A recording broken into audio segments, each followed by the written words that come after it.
I am somebody. I am somebody. No matter what the court says, no matter what my family says, no matter what my significant other may say, I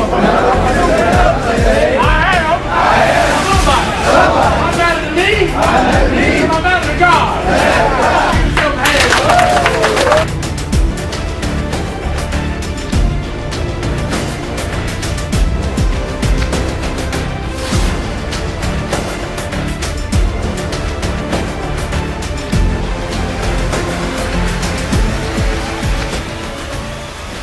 And today we're going to talk about how to mind your mentor.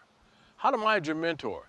Think about it like this. It's like if you were a person that was digging for gold, you will want to get the best results out of that digging for gold. And that's what we're going to do today, talk about how to get the best results out of your mentor-mentee relationship. You know, I'm a mentor myself and I mentor several people.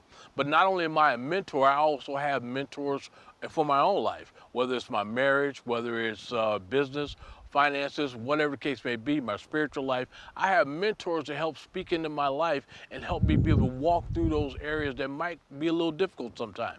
So that's what the purpose of mentor is for. So we're going to talk about how to mind your mentor, getting the best out of that relationship. Number one, the first thing you want to do before to get that mentor relationship going right is that you want to show up. Show up to them. But I'm not talking about just showing up and being there. I'm talking about showing up we want to give something back as well. What I mean by that is by asking the right questions, okay? You want to ask your mentor, you know, how did he get to where he is? You know, what made him want to give back to other people? You know, how did you go through those rough roads or rough patches that you're currently dealing with, okay? The next thing you want to do is you want to ask. You want to ask questions, but you want to ask the right questions, okay? You don't ask questions like, what should I do?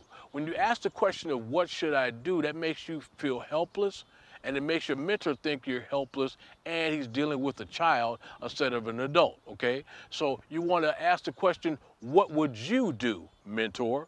See the difference? The difference is when you ask the question of what is it, what should I do, you're not taking any ownership or responsibility about what you should do. You're looking for somebody to give you the answer. You're looking for somebody to help you in that situation or to bail you out. But when you ask the question, what would you do, you're getting their suggestions. You're getting their answer about what they would do in that situation. And then you can make the decision whether you can take that information or not. So it's very crucial to understand that.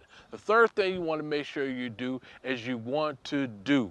Take the advice that's been given to you and run with it and do it.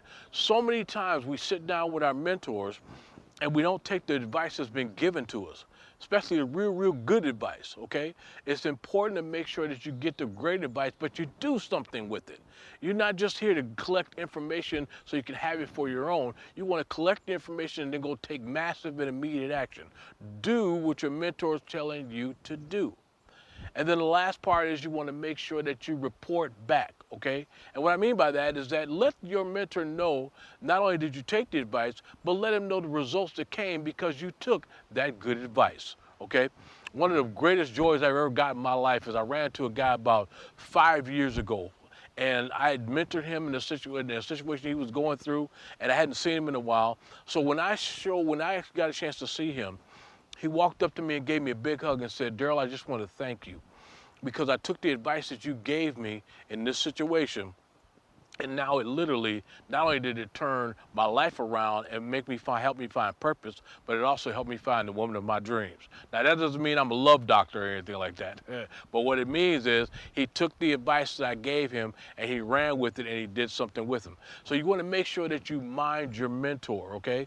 And when you've got a mentor, don't expect them, and this is just a side note, this is for free. Don't expect them to be the one that pays all the time. Take them out to coffee. Or you know what, be creative like one guy did. He didn't have money when he first got started meeting with his mentor, but he wanted to be a blessing to him. So what he did is he made him lunch every day. He made a picnic lunch to take to his mentor to meet him at a park, or meet him at a coffee shop or whatever. And he did something like that so he added value to the relationship.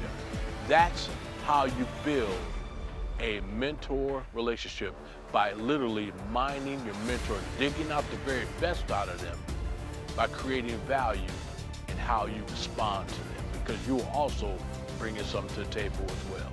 I'm Daryl with Motivation Through Recovery. And remember, you matter and you are somebody.